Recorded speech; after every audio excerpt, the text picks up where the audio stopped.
Tucker Carlson has been making a lot of statements about Israel the past couple of years. I was born in Israel. I spent many years in Israel. I spent many years in America. So from my perspective, let's see if he's speaking facts. Maybe he's being false. We'll find out together. And I think the real answer is Jeffrey Epstein was working on behalf of intel services, probably not American. And we have every right to ask, on whose behalf was he working? How does a guy go from being a math teacher at the Dalton School in the late 70s with no college degree to having multiple airplanes, a private island, and the largest residential house in Manhattan? Where did all the money come from? And no one has ever gotten to the bottom of that because no one has ever tried. Yeah, the Epstein thing, that was a big disappointment. Big L by the Trump administration. They said they would release names. They never did. And I think everybody should want that information out, no matter who it makes to look bad. Obviously, from this video, he's insinuating that he's an Israeli asset. If he's an Israeli asset, I think everybody has assets. If you don't think there's American assets in Israel, you're living under a rock. If you don't think there's British assets in Israel, if you don't think there are Iranian assets in Israel, there has been many news outlets coming out publicly saying, like, these people were working for the Islamic regime. So if that is the case, America should not be covering up for another country's asset that's in our homeland. I think that's insane. And moreover, it's extremely obvious to anyone who watches that this guy had direct connections to a foreign government. Now, no one's allowed to say that that foreign government is Israel because we have been somehow cowed. It's not that you're not allowed to say it. It's that most people are not going to say something unless they know it's 100% true, especially when they have millions of people watching them. If you don't know 100%, why are you putting this information out there? Into thinking that that's naughty. There is nothing wrong with saying that. There is nothing hateful about saying that. There's nothing anti-Semitic about saying that. There's nothing even anti-Israel about saying that. I've spent my entire life pretty much in Washington, where I knew and loved a number of people, including one very close person who worked at CIA. That has never prohibited me from saying, I think the CIA has done some horrible things, murdered a bunch of people, participated in the murder of a sitting U.S. president. It's got a whole trail of crimes. That doesn't make me a disloyal American. It doesn't make me anti-American in any sense. I was born here. My family's been here for hundreds of years. I love this country. That's why I live here. So criticize.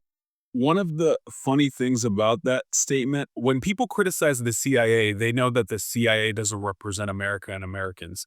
They even know that the CIA doesn't represent the current sitting government, the current sitting president, because obviously based off his statement, they even went on internal missions. I mean, everybody kind of knows at this point the clandestine operation they've done abroad, but that's the distinction here that he's bringing up, this internal division that has been in the government. But he's criticizing the Mossad. I assume he hasn't even said the Mossad, right? But he uses Epstein as a justification to criticize Israel as a country.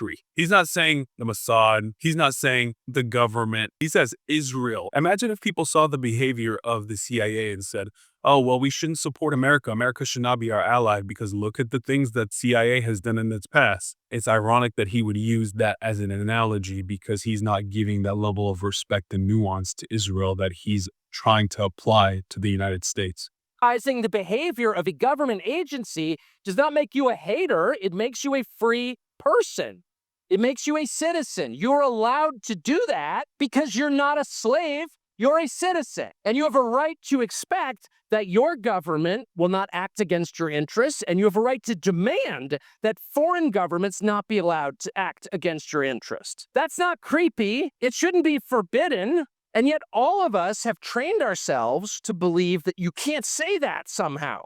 That that's like too naughty and forbidden. And the effect of making that off limits. You can say that, but you will sound stupid because you don't know that 100%. Now, when the information comes out, which it should come out, which I think he should be really going into that point, which is why has that information not come out? He's making his whole speech about something that's an assumption that he doesn't even know is 100% true. So you assume people are not saying it because they're scared. It's just, no, they don't know 100% because the information is not out there. Were you running a blackmail operation on behalf of a foreign government? By the way, every single person in Washington, D.C. thinks that. I've never met anyone who doesn't think that. I don't know any of them that hate Israel, but no one feels they can say that. Why? And I think the longer that we play along with it, the more subterranean and creepy and hateful the conversation actually becomes. So I think it's better just to say it right out loud. Did this happen? And of course, that question has been asked to the government of Israel, and their answer is, we're not going to tell you.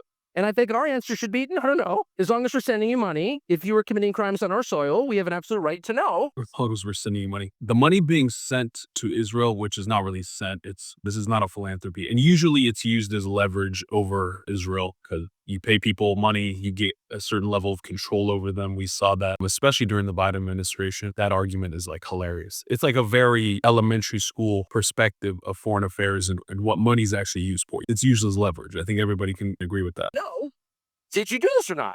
And yet everybody has been so brainwashed into thinking that's somehow an expression of hate or bigotry when it's not. It's a baseline question that every U.S. citizen has a right to an answer on. What the hell was this? One of the things that really sticks out to me is nobody focuses on, for example, the Islamic regime, them funding all of these protests, all of these Muslim countries that hate Israel, that also hate America, funding a lot of these weird causes in universities, funding all of these institutions to have influence on their behavior. And they openly say they hate America. They openly say they want to take over Western civilization. You got all this energy, all this bravado towards Israel, but you don't want to comment on any other influencing aspect of the Muslim Brotherhood, CARE, essentially clandestine operations that are being done by Muslims in America. I keep thinking that about the Israel-Palestine thing. I'm probably the only person in the world who doesn't have very strong feelings on it. I like Israel. I'm not against the Palestinians. This is a little bit older. People say, oh, I'm not choosing a side. I'm unbiased.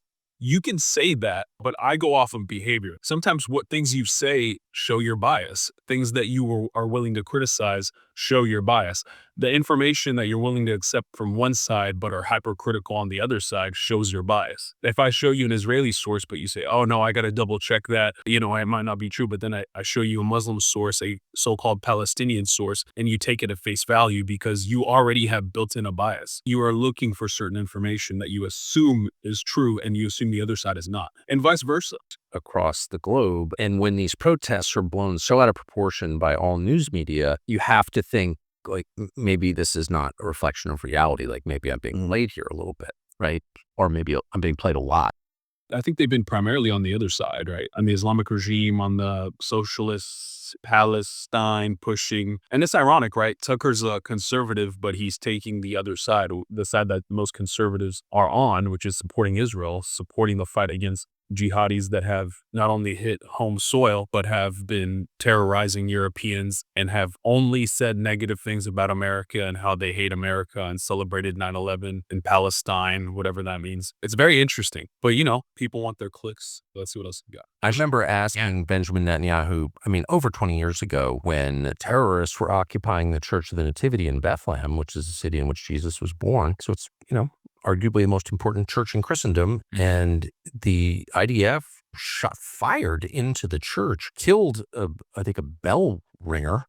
I think may have killed a monk. Anyway, killed Christians in a Christian church. And I was totally for Israel. I've never been against Israel, actually, which is the hilarious part. But I remember saying to him, like, you're using American weapons to fire into the Church of the Nativity? This was on CNN at the time. And boy, it's kind of funny, like American weapons. If a country purchases your weapons, they're not your weapons. And just because he doesn't support Israel doesn't mean that there's not a relationship between Israel and America. Just because they're Christian doesn't mean they're on the American side. I want to make sure you remember that. There's a lot of so-called Palestinian Christians that hate America, that hate Israel. So this concept that just because they're Christians, Tuckers are Christian, they're like on your side. They're like Team America, they're Team Western civilization, they're Team Christians, all that is not the case. He's a Protestant. A lot of the Christians in Bethlehem, a lot of Palestinian Christians are not Protestant. So, even there's like a schism that might not be a big deal to Tucker Carlson, but it is a big deal to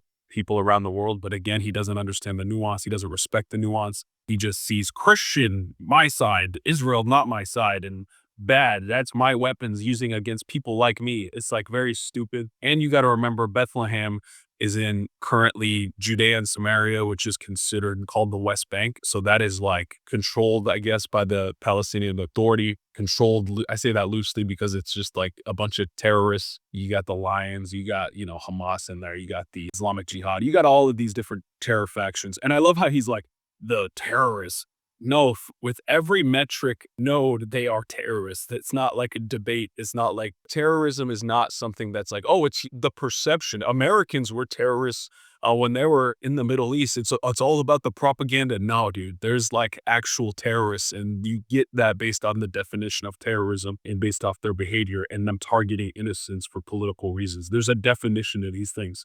It was like, were you an anti-Semite? Yeah, no. I don't want to.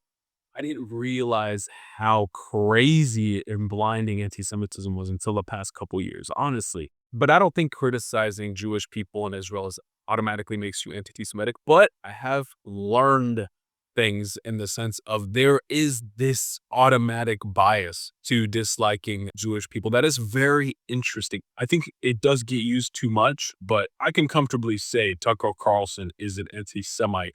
How blindly and how irrespective of new information, he's deliberately going after Israel and the Jewish people that live in Israel, completely ignoring people that are doing far worse things than Israel has been doing, which is very odd. But he wants to focus on Israel. It kind of makes you wonder.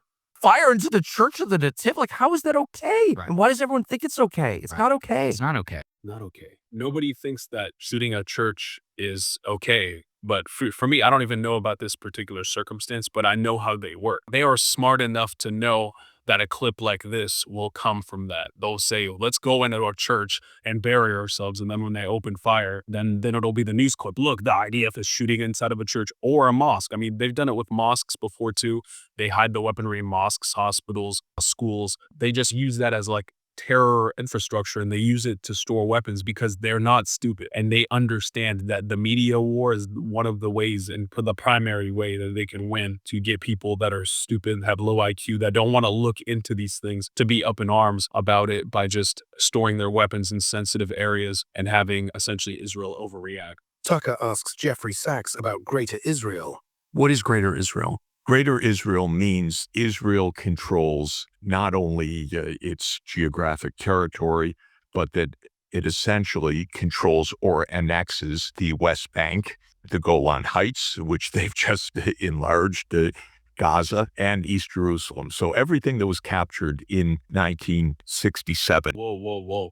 That's different. Greater Israel, the map that I'm thinking about is the first one he was bringing up, right? I think he's talking about, getting the Judea and Samaria, which is historically Jewish lands. Historically, obviously. That doesn't give you the right to take it, but I'm just saying historically. And really, it's controlled by Israel. I mean, we have military presence there. I don't think anybody in Israel necessarily desires that, but I think from a strategic perspective, from like a safety perspective, I think it kind of makes sense to get more of a cushion. But again, this is from an Israeli perspective. You got to remember. Like, if you don't care about Israel's national security, then I can understand why this bothers you. 7, Netanyahu explicitly said, we're never giving that back. There are religious zealots.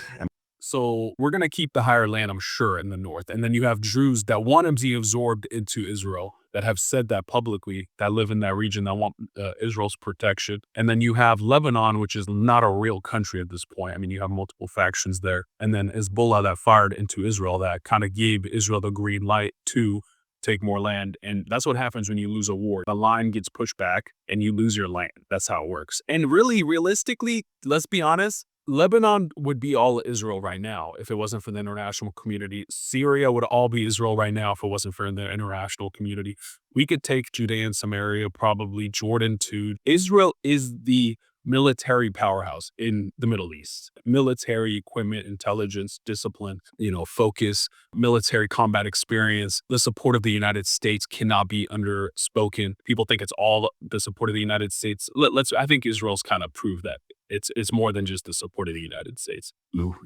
Use the book of Joshua, which is 2,700 years ago, that said, well, God gave us everything from the river in Egypt, meaning the Nile, to the Euphrates. And there are zealots in Israel, and they're in the government, who believe this is God. Zealots. There's religious people that think that region was historically Israel, yes. But there's also zealots that think that we should give up our whole country for the Arabs, and that they're in the government. Jewish people that want to give up the entire country, and they think that the entire country is evil and it's bad, and that we should do everything we can to appease the Muslims in the region. Those people exist. They are real. You got to remember, there's going to be perspectives from every walk of life. So the issue is most people don't know that. Most people don't respect the nuance of Israel. So people are going to see this video and assume like, well, maybe even if it's just 40% think that, like, that's crazy. It's not 40%. It's not even, probably not even 10%. Actually, maybe 5%. I don't know, but it's like a tiny percent.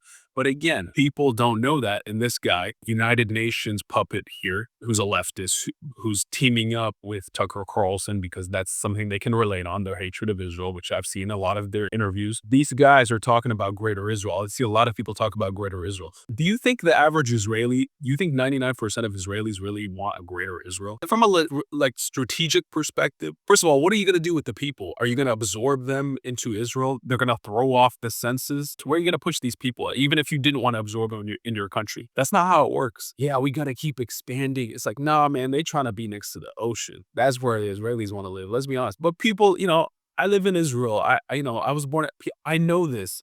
But again, people don't know Israel. People want to believe what they want to believe. It's interesting. Okay, guys, that's all I got for you guys. Let me know what you think down below. Was I being too harsh? I don't know. Let me know. Be honest with me. Let me know if you have anything else you want me to comment on, anything you want me to give my perspective on. I'm out. Peace.